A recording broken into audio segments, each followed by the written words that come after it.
Bye, my love. Bye. Okay. Bye na tayo. Good morning! Morning pa. Kakarating lang namin ng bahay. Well, ako, si Dan. He went to work na. Mayroon lang kaming mga errands. We went to the post office as well on the way back. And I got a package! Let's open this. Ang gulo ng bahay! Ang gulo ng bahay! Nag-haul ako ng Sabado, tapos late na ako natapos, so hindi ko siya naligpit ng Sabado. Liligpitin ko na sana siya nung Linggo. Pinigilan ako ni Dan. Sabi niya, wag kang maglinis. Kasi alam niya, kapag nag-start ako magligpit, papunta na ako general cleaning. So, sana maayos natin yan ngayon. Open lang natin tong package galing VT Cosmetics. Hand cream ata to, guys. Hand cream, hand cream, hand cream. And alam nyo naman ako, essential sa akin yung hand cream. Lagi talaga akong may hand cream sa bag ko. Ding, ding, ding, ding. Wow. BTS! BTS, BTS! Hala. Yeah, hand collection. Kasi sabi ko, wala, hand cream ba to? Parang makeup. Pero hand cream siya, guys. Ding, ding, ding, ding. Oh, meron pa. Wait sa. Ito muna unahin natin. Hala! Hala, sino to? Agoy! Yung mga fanay dyan. Sino yan? BTS daw eh. Sino yan? Hala, guys. Sino yan? Sorry, pero hindi ko sila kilala. Alam ko na BTS sila kasi sabi BTS. Ito ha. Ooh! Agoy. Sinong bias nyo dito, guys? Tingnan nyo! Meron siya nakalagay dito. I'm not sure if that has something to do with BTS or sa VT Cosmetics. Wow! Oh, that's so good! Oh my gosh, ang daming hand creams! Merong pudre. Arte-arte, para naman tama yung pag-pronounce. Pudre. Meron ding cotton. Oh, pink yung cotton. Citrus. Merong citrus. Agoy, hindi ko yan ma-pronounce. B-O-I-S. Merong vert. V-E-R-T. Merong musk. Merong ocean. O, diba? Iba-iba. Amoyin natin yung citrus. Ay. Ang bango. Ang bango, ang bango, ang bango. Ay! Bongga. Bongga, bongga, bongga. Ay! Thank you, VT Cosmetics! Meron akong update na sasabihin ko sa inyo mamaya, pero mag-edit muna ako ng video kasi wala akong video para mamayang gabi. I'm currently cooking my lunch while in the middle of editing a video. Kasi sabi ko, kailangan ko magluto ng lunch. Hindi ko matatapos yung isang vlog kasi late na ako nagsimula. So, luto lang ako. And, gutom na ako, guys. Pero kailangan ko pahintayin na lumambot yung green beans. Ito yung ulam natin today. Green beans. Lalagyan ko yan ng carrots mamaya. Meron siyang pork. Very simple lang na lunch. While waiting for that to go lambot-lambot, let's do an update. Alright. So, update sa aming sitwasyon na Dan. Kasi marami sa inyo nagtatanong kung ano na yung update. So, last update ko, nagpunta kami sa yung OB ng Pamilya Daba. Nirefer niya kami sa specialist, yung specialista na talaga sa mga ganitong kaso, yung medyo may katagalan na, pero hindi pa rin nakakabuo.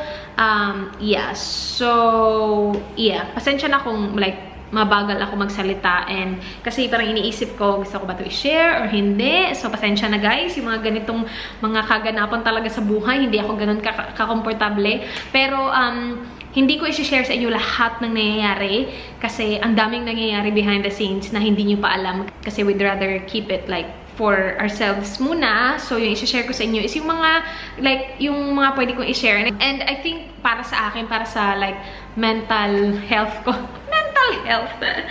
Parang maganda din na parang nailalabas ko siya, you know? Anyway, so that was, I don't remember how long ago that was, pero last update ko, i-leave ko yan sa card. Hindi siya sobrang detailed kasi nga parang hindi pa ako ganun ka-comfortable i-share, pero basically what happened was, minute namin yung OB ng pamilya and nirefer niya kami sa specialist. Aside from the referral, nag-order din siya ng lab test para sa akin. So yun yung pelvic pelvic ultrasound, and that came out normal. So again, normal na naman siya. And then I had an AMH test as well, which ma-check kung ano yung like egg reserve ko, something like that. Basta, and that came out normal as well. So, lahat ng test na napagdaanan namin ni Dan sa mahabang panahon, oh gosh! Iinis talaga ako sa mga ganito. Uy, buwisit talaga. Lahat normal, guys. May mga times na hindi siya normal. Like, yung prolactin ko, may times sobrang tagal na nito.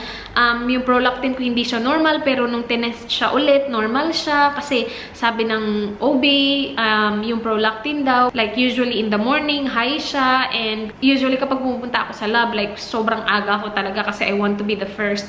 So, hindi high yung prolactin ko. Parang nandun kami sa point na parang hinihintay namin na may maging negative or may maging hindi okay para alam namin kung ano yung problema ba, para matreat namin siya, para may suspect na kami, oh, yan yung dahilan kung bakit wala pa din hanggang ngayon. So far, wala pa. Sa natatandaan ko lang to ha, kasi ang dami na naming test na pinagdaanan, like, blood test after blood test after blood test after blood test, and everything came back normal aside from yun nga high prolactin, and like nagpa-blood test na din ako to check if I'm ovulating, and I'm ovulating all the time, which is good kasi kailangan mag-ovulate ka para makabuo ka. Ito early on, well, it's not really early, it depends upon who you ask kasi wala pang nakakaalam talaga kung gaano kami katagal na nagtatry, except for like yung OB at saka yung specialist, yung mga kinikita namin ng mga doktor, yung nakakaalam kung gaano katagal. Ayaw mo na namin i-share kasi parang ewan ko din. Basta like I can tell you guys na it's more than a year, but more than a year can be 3 years, can be 5 years, diba? 5 years is more than a year. Ayoko lang kasing makatanggap ng comment, hindi pa naman ganun katagal, ganun. Parang maging sensitive naman tayo. Siguro sa mga taong sobrang gustong-gusto ng makabuo, 1 month is like long enough. Alam mo yun, parang, wait, break lang ako kasi tumutulog na siya. I think I'm all over the place na naman kung saan-saan pumupunta yung utak ko. Anyway, so napagdaanan ko na din yung i-check yung fallopian tubes mo, kung open ba siya, and ang tagal na din nito, guys. Yung sa amin kasi na Dan, gusto namin na like get ourselves checked para nga alam namin kung may problema ba or wala. Anyway, yung fallopian tubes ko, open naman siya, hindi naman siya blocked. So, there's no problem there. Again, normal na naman yun. Si Dan din, kasi may nagtanong sa previous update ko kung ikaw pa-check ka ng pa-check, si Dan hindi nyo naman pina-check. Like, paano nyo nalaman? Sinabi ko ba na hindi namin pina-check si Dan? Yes, pina-check si Dan, of course. Parang 3-4 na beses nagpa-check si Dan, and yung sperm niya okay naman. Yung motility nila, yung count, okay na okay din si Dan. So, walang problema sa kanya. So, every time na okay yung kay Dan, kasi nga ilang beses na namin siyang pina-check, balik na naman sa akin. So, ako na naman, ano naman problema sa akin? So far nga, wala. So, yung OB namin, nirefer niya kami sa specialist. Na nagpunta kami sa isang specialist, and hindi namin siya nagustuhan, to be honest. Parang hindi kami komportable. Nung lumabas na kami ng office niya, hindi kami komportable. Parang we were left very empty, na parang we were left very, like, still very uninformed about, like, what's happening. Parang, like, imbis na lumabas ka, na marami kang iniisip, kasi ang daming information na pumapasok. Yan usually, yung nararamdaman namin, like, pag lumabas kami galing sa doctor's office. Yung unang specialist na nirefer yung doktor namin, hindi. Parang we went out na we're still empty. We still had, like, so many questions. Everything was so vague. So, we decided na maghanap ng ibang specialist. Naghanap kami ng bago. Na-meet na namin siya. In-explain niya sa amin yung mga bagay-bagay. And sabi niya, isa kayo sa like 10% ng couples na unknown lang talaga yung reason kung bakit hindi nakakabuo. Kasi again, medical records are all okay. Lahat okay on both sides. Pero hindi pa rin nakakabuo. So like, yung diagnosis sa amin, unknown. Unknown, reason kung bakit hindi nakakabuo. Ang hirap kasi parang gusto mo na parang sana may mali para yun na lang yung anuhin namin ba, yun yung i-focus namin na yun yung i-correct. Tapos baka after ma-correct yun, okay na kami. Iwalang mali. So, hindi namin alam kung ano yung gagawin. Hindi naman yun first time na narinig namin na, like, ano yung case nyo. Kasi every time na, like, normal yung, yung test, sasabihin talaga nung OB or nung specialist, depende kung sino kausap namin na, like, you can be one of those couples na unknown yung diagnosis. Pero, dito sa latest na specialist na, namin, parang, naubusan kami ng test. Na-test na ako lahat. Tapos, naubusan na talaga kami. So, yun talaga yung diagnosis na unknown talaga.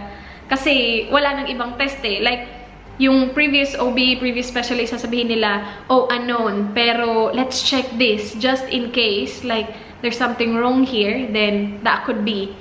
Pero, wala. So, yun, unknown. Di natin alam kung bakit. Pero kami ni Dan, we're still very...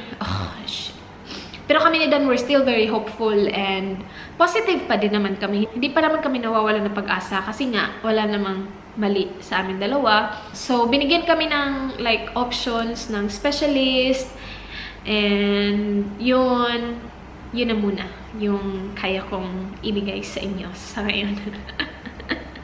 Pero, yeah, wala. Gusto ko sana sabihin na, oh, ito yung dahilan. Meron ako endometriosis. Tapos, i-check nila. Tapos, magiging okay na ako after nun. Wala ako endometriosis. Okay na okay yung aking uterus.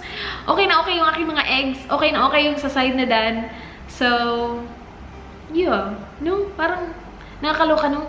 Parang, ewan ko. Pero, hindi naman ako nagsasawang alam mo yun, mag-pray. Hindi ako nagsasawang like, yeah. Thank you guys for, meron pa din ako mga nare-receive ng mga messages kahit na matagal na yung update ko na, like, kapit lang. Alam ko naman, like, darating din yun. Hindi lang natin alam kung kailan niya gustong ibigay sa amin. Pero, yeah, alam naman namin na darating siya.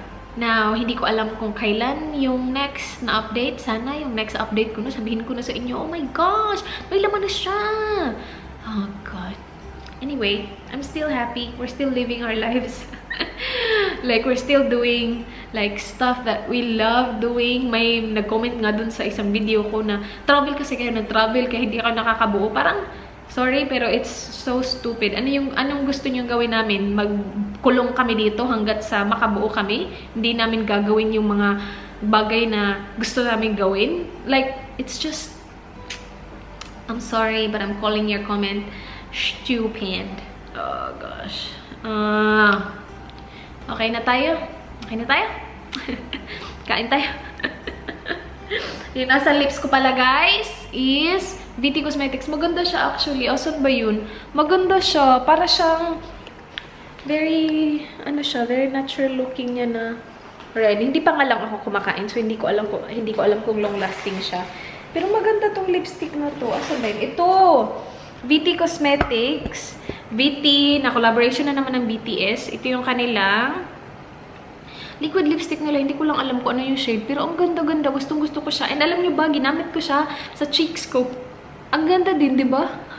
Ginagawa ko na siya lagi kapag may mga lip tint, mga ganun. Tinatry ko lang siya ilagay sa cheeks. And this one worked. And I love it. Anyway, let's eat kasi feeling ko luto na yung ating beans. Ito na yung lunch ko, guys. Kain tayo. While having lunch, nood tayo na to. Ano siya? Who Are You? Yung K-drama. Guys, nandito kami sa labas ng Kohl's. Nung malapit na si Dan sa bahay, sabi niya, grocery shopping tayo. So, nag-base lang ako agad-agad. I was doing the laundry. Nagtutupi ako actually nung tumawag siya. So, let's go. Let's get some food. I actually cooked green beans today, but I had that for lunch. I don't think I have enough left for like a whole meal. Konti na lang yung natira. Masarap yung niluto ko kanina, in fairness. Yellow, yellow, yellow. 40% off ang Marc Anthony ngayon. Except for Grow Long shampoo. Meron pa ako eh.